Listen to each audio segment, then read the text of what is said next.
let's talk about the dang Batman movie. I'm gonna get off track. All right. Okay. I watched the Batman yesterday, last night. Spent my Again. yes, Again, 3 okay, okay. yeah, second time watching it. Um Oh, better wait, this time. wait. I'm about to Okay. say Okay. before you get to it, you already answered it. So it was better this time. It was better. Okay. I actually took the time out and actually turned the. I ain't had nobody in the house, thank God, so I can actually just sit here and watch it.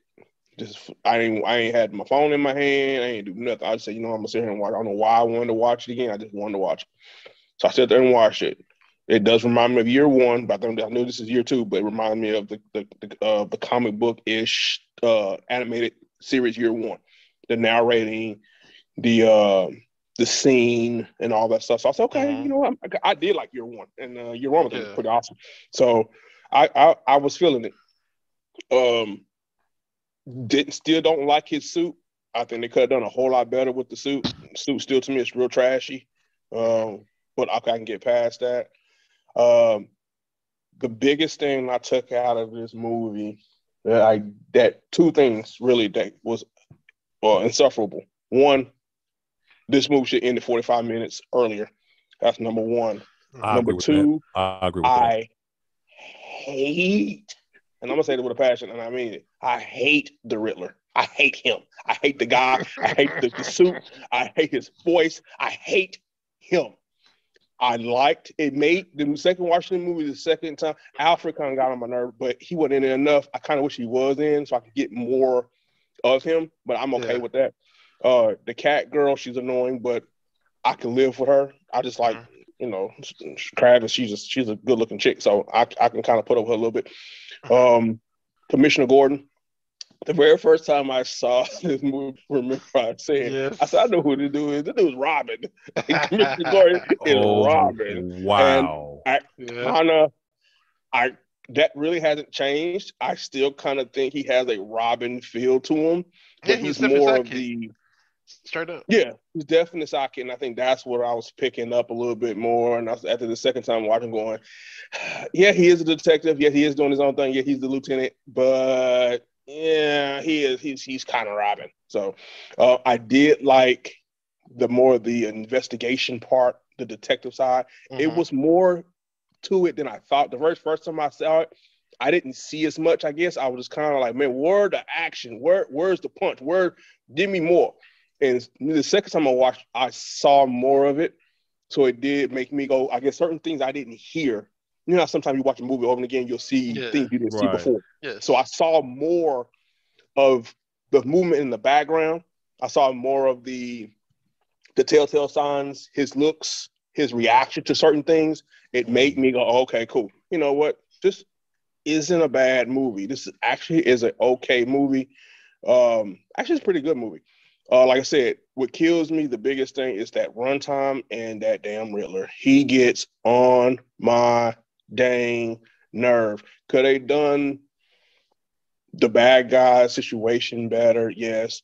The part that still tickled me when I saw it, when he went to the door, do you know who I am? That when I saw that again, I just started crying, laughing. That's funny. Batman, what the hell? Batman knocking on a dang door for? What? You mean like, he kicked in the door, right? He came through from the ceiling, right? And that was just, you know who I am? I'm just gonna punch these two twins and I'm just gonna walk up in the piece. That was just kind of weird. That was something the Punisher would do, not Batman. True. Let me tell you so. I think that's probably what kind of threw everybody off from the beginning of the movie.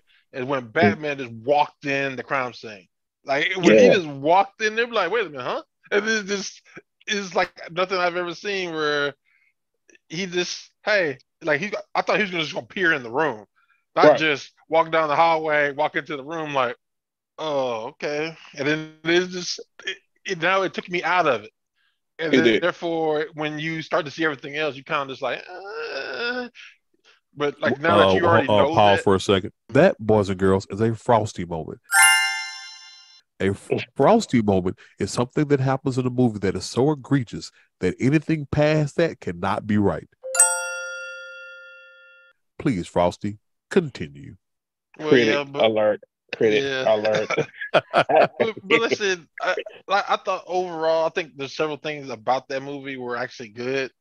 But like you said, Riddler was poor choice. How they tried to do the Riddler to me was poor There choice. you go. There you go. It's like, Oh, I'm a jump in front. Sorry. The thing that I'm not gonna lie. At the last, I was good with the whole movie until I guess the last, I say 15 minutes of it. I started nodding off. I fell asleep. The whole thing about the water, the things exploding and it flooded, and that whole ending. I didn't understand. It was just like it's like they was pulling. They had to finish something, and that didn't make any sense. He pulled the knife out of his battle ring chest and cut the thing. I didn't understand none of that. He went to go help his hand to go pick the black girl up, the mayor, and she. I didn't understand that all the Riddlers was up there shooting around. I didn't understand that whole. But hey, it sounds like I walked back into a super nerd moment. I'm back. I don't understand that, and that really bugged me about that. I was like, "What is that?" And I just find myself gnawing off. I'm going, "Man, this movie ain't over yet." But here's the thing, though. What you said earlier at the beginning, what you said at the beginning is that it went on too long. If that movie got cut, that scene wouldn't have been in there. Hour and 45 minutes, that movie should have been the max, and it was good. It kept me engaged. Hour and 45, hour and 52 minutes, I was still engaged. I'm like, okay, it's about to end, right? Then all of a sudden, it just kept going. I'm like, what are you doing? They think they're Christopher Nolan's Dark Knight Rises. Watch out! Watch out! Don't do that. Come on. Don't do it. I'd rather watch this over and over again. Oh, absolutely. Than that. Oh my God, I can't go back and watch that. So I'll give you my 2 cents on it.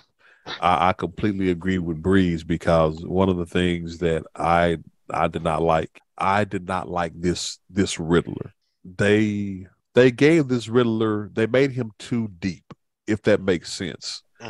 They gave him this ulterior motive of trying to exploit. Not exploit's not the word. Of trying to divulge the deepness or to try to divulge the corruption of the Wayne family. You know, his whole motive being the Wayne family isn't what y'all think it is. Oh, okay. What a rich family is.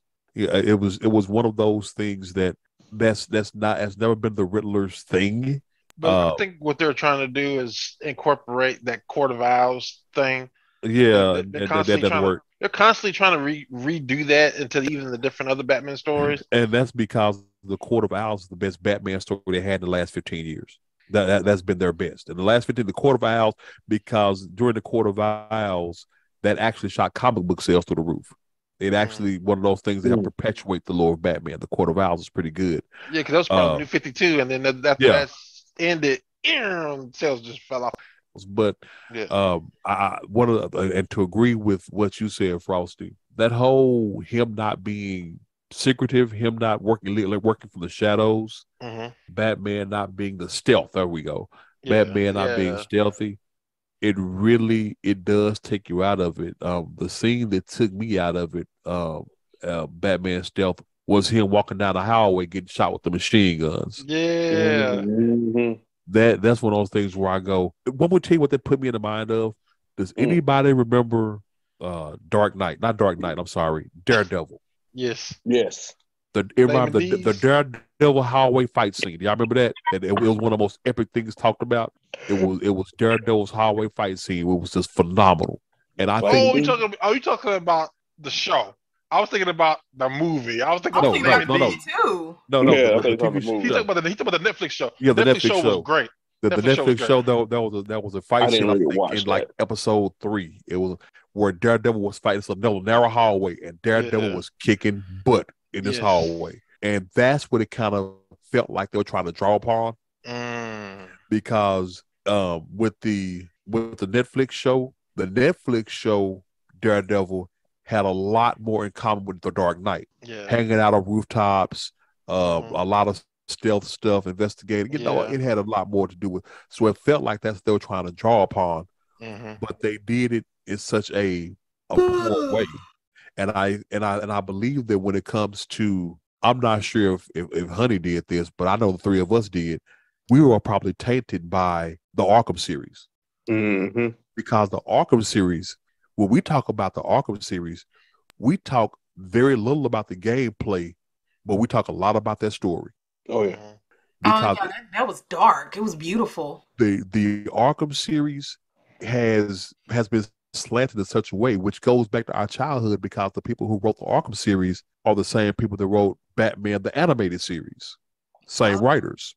And when you see that, because you get that feel when you played Batman Arkham Asylum, you felt that. You felt that, man, this is real. Especially the scene where you're in the sewers and you're trying to avoid Killer Croc. One of the best gaming moments ever, because there was nothing for you to fight. It was simply trying to avoid. Yes. So when you have that, when you have that kind of story, and then you come into something like the Batman, you're like, I mean, I have to fight myself regularly going, okay, I must judge this on its own merit, because the Arkham series is such great storytelling. It is such phenomenal storytelling. Follow us on our podcast, Free Mind Thinkers. You can find us where you pick up any and all your favorite podcasts. That includes Amazon Music, Pandora, Spotify, Google Podcasts, and iHeartRadio. Until next time, y'all take care of yourselves.